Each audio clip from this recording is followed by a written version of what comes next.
Assalamu alaikum warahmatullahi wabarakatuh. Abenzikiriza endala mbabuuzizaako nnyo mikwano.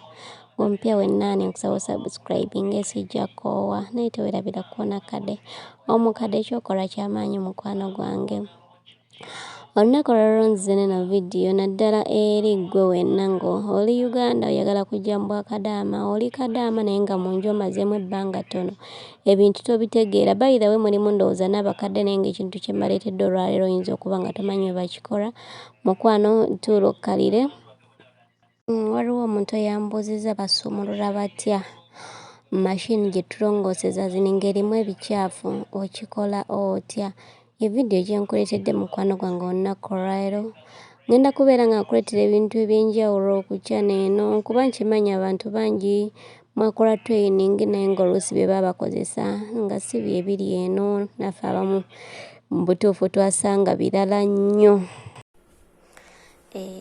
Ngana enkolera vidiyo eno ye mashini yange gye nkozesa kati bwe mba nga ngenda yiwe ebicaafu byemu ebiri bingi era ofunye ne chance. Kati olaba kino ekipiira onyiga lunene olupiira n'okijjamu wooti olabe wenkijjeemu era ne mukuzzaamu w'ojja okunyiga era okizzeemu naye kati tusooke tugende tuyiwe ebicaafu.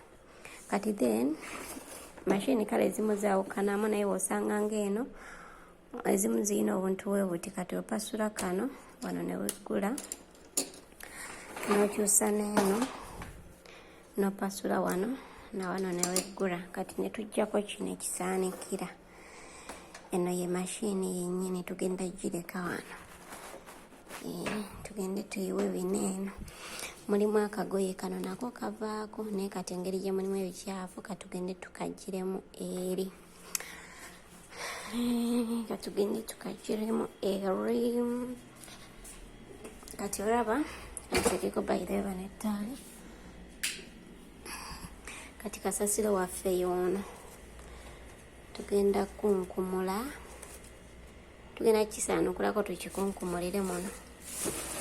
Mpozi bw'oba omaze okikunkumula osobola okitwalako mu bathroom n'okyozaako then n'okyanikayo n'okijjayo nga kikaze. Kiyinza obutatukola kati nno naye ekikulu kyakubanga kati ebicaafu obiraba ne tubijjamu ne tubiyiwa. Sinza tubijjamu ne tubiyiwa mu mashini yaffe nga tugenda girongoosa naye olwakadde ngenda girongoosa nga siri ku kamera. Tugenda kuddayo tugipange then ngenda girongoosa mu budde wange amaze okulagirira kino mukwano gwange. Tukizizzaako kinene ekisaanikira. Kati tuleeta kino ekisaanikira kyaffe okiraba ne tukituuzaako. Tulina obuntu bwaffe buubuno okafolowinga kano kalina okutuulako bulungi olw'ensonga nti kano akasaanikira ke tugenda osaanikirako we kagenda otuula ne tunyiga then ne tukyusa n'ewalala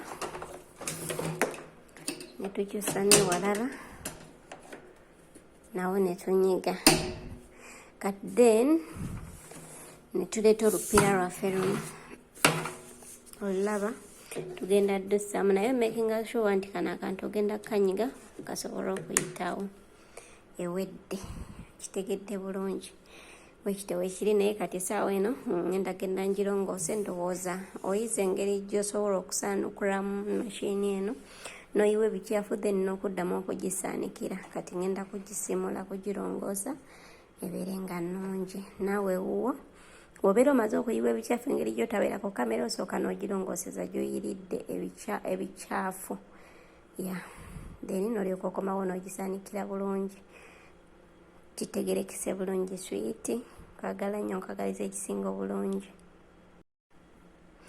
Ekirala ogenda kumbuuza nti ate ebicaafu bigendamu bitya biyingiramu bitya. Gwe mukwano gwange atamanyi eno mashini gye tutongoosesa kapeti naddala gwe mukwano gwange ayagala okujja ku kyeyo naye nga ku training gye bakututte okera kudduka misinde nga ffe batukozesa ne batatulaga kintu nakimu kyeno. Gwafunye omukisa n'ogenda mu training n'obifunako, alhamdulillah.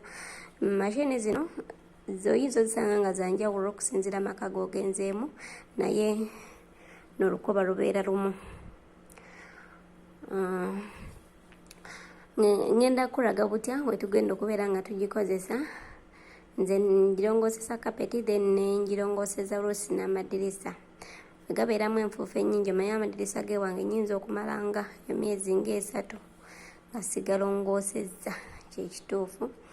Kati enfuufu wendaba nga eyitiriddemu nga nnyingi gye nkwata then ngenda nengalongoosa. Ngenda kulagirira nkikola ntya. Kati katusooke tuteeko mashini yaffe eno n'olukoba tuluteeka bagiyita soketi eyo no switchinga on. Switchinga on then eno mashini ojja gisanga nga naye eri off lwakuba ndowooza yenyinze neyeteega ku on. Kati olaba kaneeno buli mashini nga eri weight nga si y'amasannyalaze, oloweza amasannyalaze nga zo byekola bwekozi. Kati okwata wano eno nogiswitchinga on nolongoosa.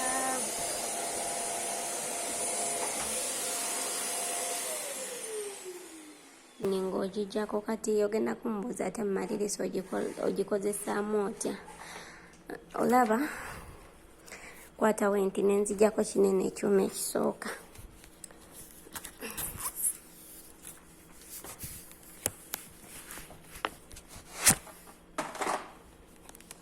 Okirabye nkijjeeko then nenkiteeka awo wansi.